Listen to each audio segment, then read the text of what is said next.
Miqtë Prizmës.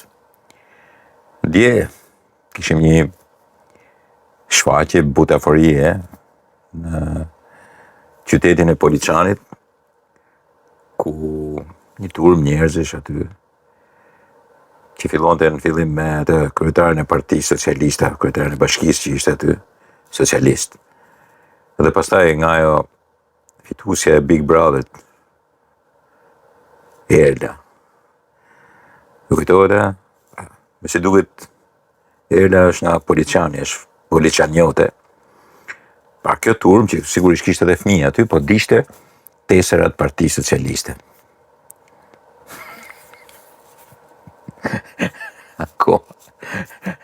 Akoma përbën lajm djegje një tesere partije në Shqipëri, Partisë Socialiste. Ka që ishin zëmruar socialistët e Poliçanit me ndarjen administrative të Partisë Socialiste sot, sa kishin dalë një turm socialistët, kishin dhu dhe fëmijët përpara, dhe kryetari i Partisë Socialiste aty jepte dorëheqjen, sepse ishte fyer shumë, dhe turma po dishte teserat e Partisë Socialiste. Dhe këtë po e bënin për t'i dhënë mas asaj që kishte lexuar kryetari i Partisë Socialiste, dhe që quhet besa. Imagjinon Poliçan tash, ata nuk po i jepnin besë më, edhe po i dishnin edhe teserat e Partisë Socialiste. Tash që kjo është butaforie edhe një shëmtim shoqëror. Kjo nuk ka diskutim, domethënë të vjen për të qeshur, vetëm për marrëzi, sa kupton. Imagjino se sa i plas shqiptarëve nëse hedhin apo s'hedhin ato, djegin apo s'djegin teserat e Partisë Socialiste. Imagjino çfarë organizimi politik edhe partjak, çfarë mentaliteti politik e partjak kanë ata njerëz aty, sa ju duket akti madh djegja e teserës partisë. Ata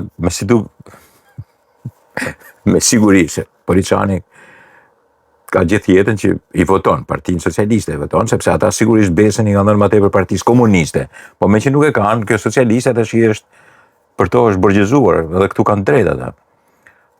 Partia Socialiste ka Aristotle, Partia Socialiste është plot me të pasur. Ata nuk e ndin veten pjesë të Partisë Socialiste dhe mundën të zemërohen kaq shumë, me që ju kanë hequr edhe bashkinë edhe djegjen e tesër. Edhe sigurisht këtë pastaj shumë fishon, i shkëlqenin sytë Sali Berisha, shikoni, atë parti kriminale, të bashkohen me kriminalet, janë ndarë me kriminalet, edhe të gjithë pastaj mediat që janë rreth e përqark, janë edhe kundra Ramës, edhe kundra Partisë Socialiste, janë edhe kundra edhe pro Sali Berishës, edhe partisë ti teseriste, dhe ata kanë shumë nerë, me shumë pasion teserën, edhe ata, që pa konsideronin këtë një nga aktet më të mëdha të djegjes teserave të partisë. Nese, po nga erdhi.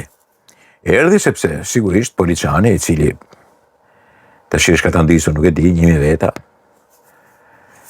mbetet qytet, sepse në reformën territoriale, administrative, socialistat kanë vu konceptin qytet dhe kanë ngushtuar numrin e bashkive. Nga 61 kanë kthyer në 46. Kur propozimi i Partisë Demokratike është 100. Domethënë, Partia Demokratike çdo katun do ta kthejë në bashki. Shqipëria ujit u shterr edhe arka edhe anija të u myt, i thon kësaj në Shkodër. Domethënë, Shqipëria është duke u shterr nga banorët, këta shtojnë bashkitë. Nëse qëllimi është sigurisht që Partia Demokratike evidenton ku janë zonat që votohet ajo, dhe atë e kthen bashki që ta marrin nesër.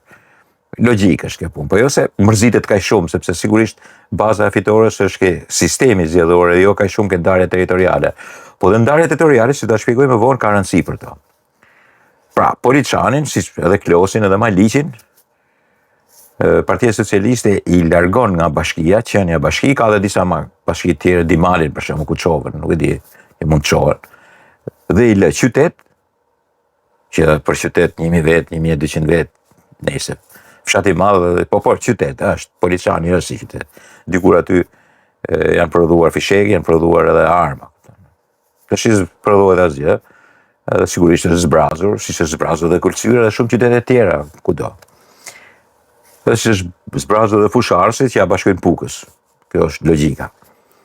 Dhe normalisht ju ka mbet hatri, siç ju ka mbet hatrit atyre në Klos. Na kanë hequr nga rëndësia që kemi. Na kanë ulë më poshtë.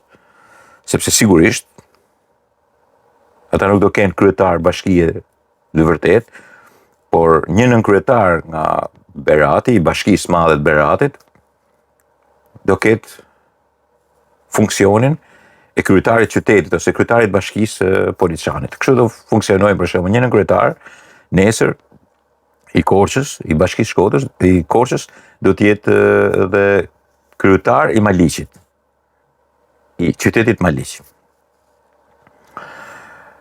Normalisht ju ka mbet hatër se thot ne kështu, po, si me thënë, po në mletësohemi. Do na mungojnë fondet e arsyetojnë me këto. Pavarësisht se arsyetimi është ndryshe, thonë, nuk kemi pse të ndajmë bashki të tilla, të cilat i bëjmë bashki kur nuk kanë banor, nuk kanë as mundësi, fuqi ekonomike, as gjë, dhe fondet shkojnë pothuajse humbasin.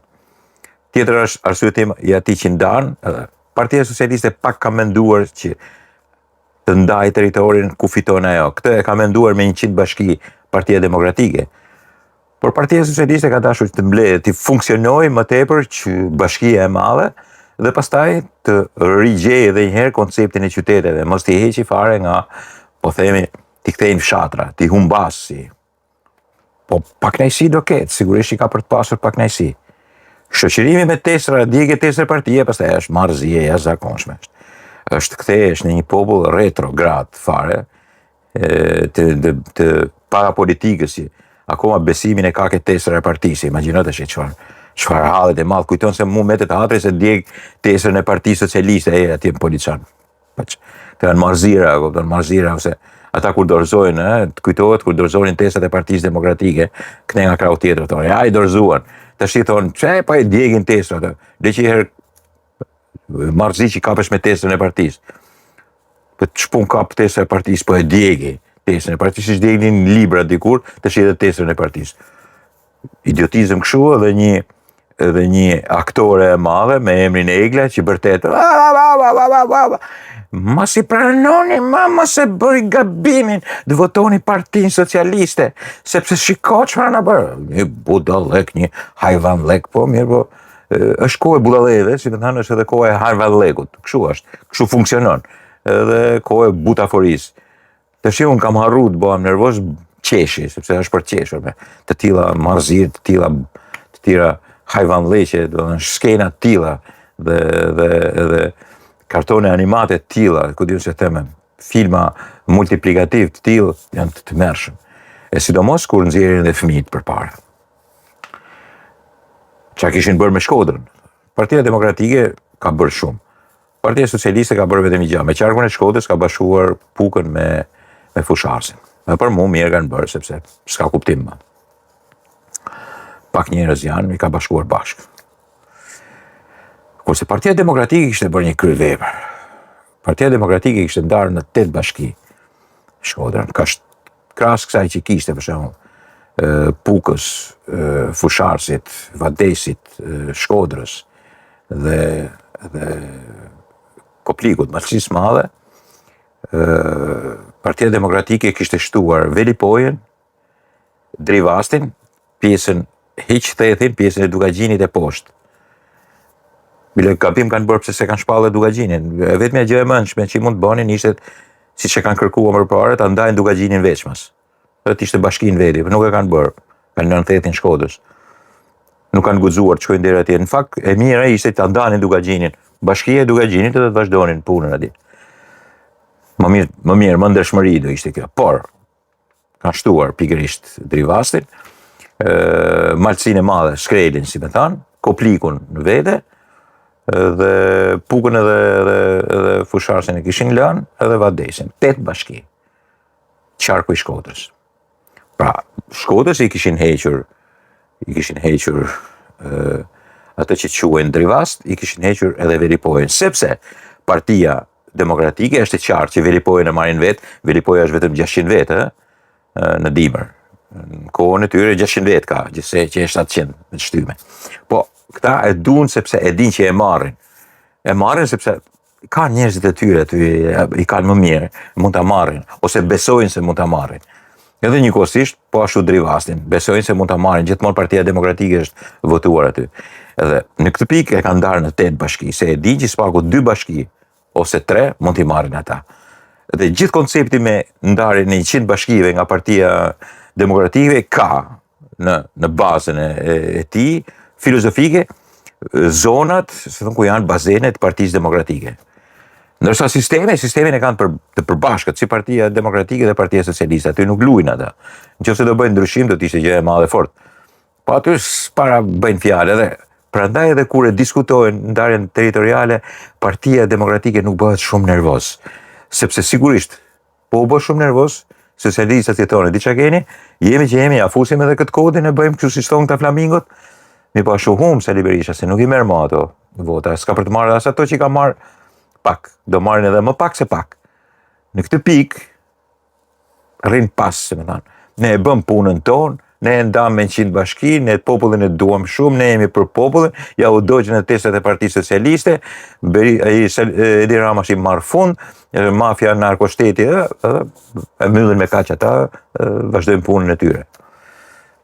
Dhe vërteta është ndryshe pastaj, është se kanë interesa për të ndarë në 100 bashki, sepse mund në 100 bashki mase mund fitorin 20 bashki.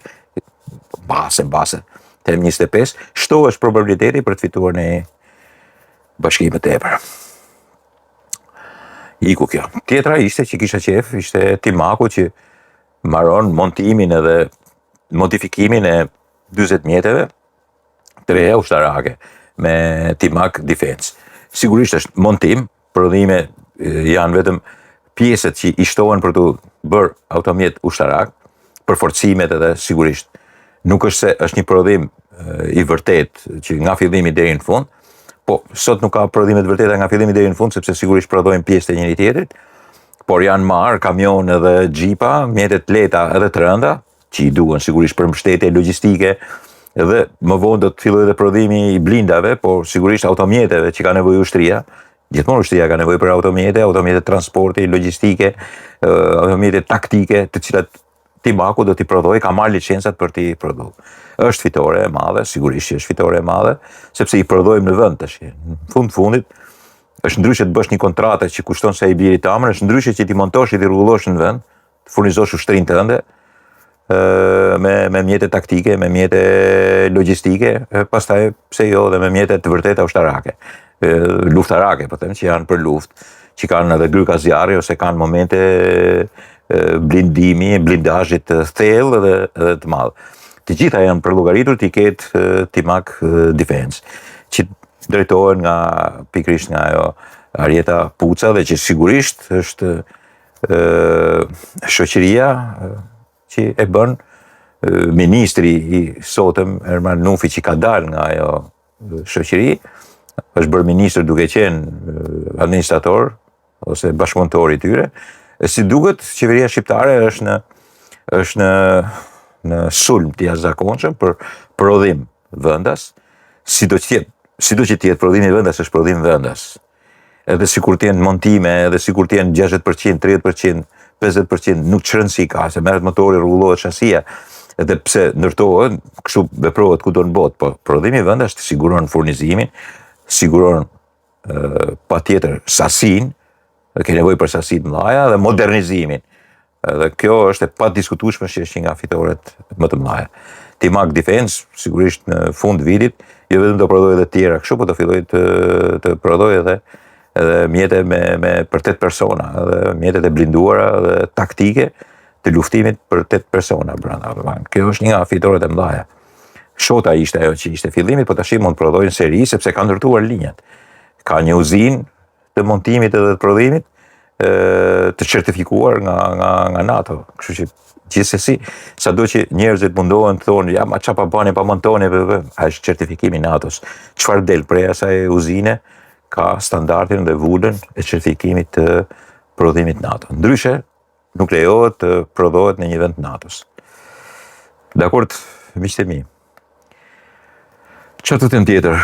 Këto ishin ato që desha t'ju them, por nga jashtë është ajo vala e madhe e emigracionit në Spanjë, ku një zonë aty ku është një qytet spanjol, por që mund kalohet me not në Tunizi dhe pastaj i detyruar që të çosh në Spanjë, kanë kaluar për 2 ditë 50.000, po bëhen 60.000 persona. Është një farë mënyrë e një destabiliteti jashtëzakonshëm për Evropën dhe njëkohësisht një hakmarrje që i bën Pedro Sanchez politikave migratore të Evropës. Sigurisht edhe në kundërshtimin që i ka midis djathtës edhe të majtës, e majta është për të hapë dyert, e djatha është për të mbyllë dyert, por kjo politikë migratore po shkatron praktikisht edhe Spanjën, po e merr në qafë. E pa kontrolluar, sigurisht, mira të ri që sulmojnë, bën pastaj shkaktar për destabilizim shoqëror në Spanjë. Po kështu është kur ke shitur mend deri tani duke thënë që ne jemi kështu, ne jemi demokracia, ne jemi kultura, ne kemi këtë nivel, ne të mbajmë kështu, ne të bëjmë kështu, ne kemi nevojë, ne sigurisht pastaj do të fillojë edhe sulmi. Sulmet sot përgatiten kollaj, siç përgatiten revolucionet edhe tubimet edhe përplasjet, betejat urbane, protestat, siç grumbullohen edhe bëhen, kështu janë edhe klandestiniteti, emigracioni i cili është i dhunshëm, sepse nuk i mban më ai teli me gjemba, as policia, nuk është zonja, guarda civil që i thonë ata, nuk e përmban dot. 100 policë aty nuk mund të mbajnë një turm prej 10.000 njerëzish. Praktikisht për mua është një hakmarrje që bën Pedro Sanchez, socialisti par excellence, ai që është green edhe me udhëheqësit e Evropës, me Trumpin, që është në mënyrë të jashtëzakonshme kundra Izraelit edhe Netanyahut, që sigurisht është grindur me Shtetet Bashkuara të Amerikës, po tash është në një grindje të plotë edhe në mosmarrëveshje të plotë edhe me Brukselin dhe me Evropën. Dhe si pasojë është edhe gjithë kjo lëvizje e jashtëzakonshme. Italia po mendon që me Spanjën të vendosi regjimin e vizave, Schengen.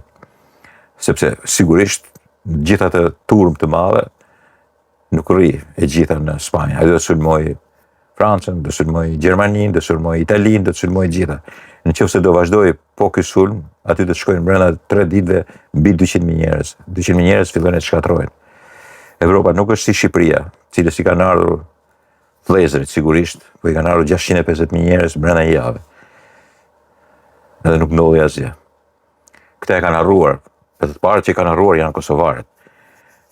Por ti shkosh në Itali 650.000 njerëz, ose në Spanjë 650.000, edhe në Gjermani që është super shtet, ti shkosh 650.000 njerëz brenda një jave, është problem i madh. Sepse ata do kërkojnë zbatimin e standardeve, dhe standardet s'kesi i zbaton. Kështu do kthehet e gjitha në një turm klandestiniteti dhe edhe njerëzish klandestin në mënyrë të palishme, edhe shpeshherë dhe të dhunshëm. Edhe normalisht bashkohem edhe unë mas me ata që thonë që Sanchez po hakmerret. Po hakmerret sepse sigurisht është në kundërshtim tyre, është i akuzuar për shumë element, bën delin e zezë tash edhe të përveçmin në Bashkimin Evropian. Dakord, miqtë e mi?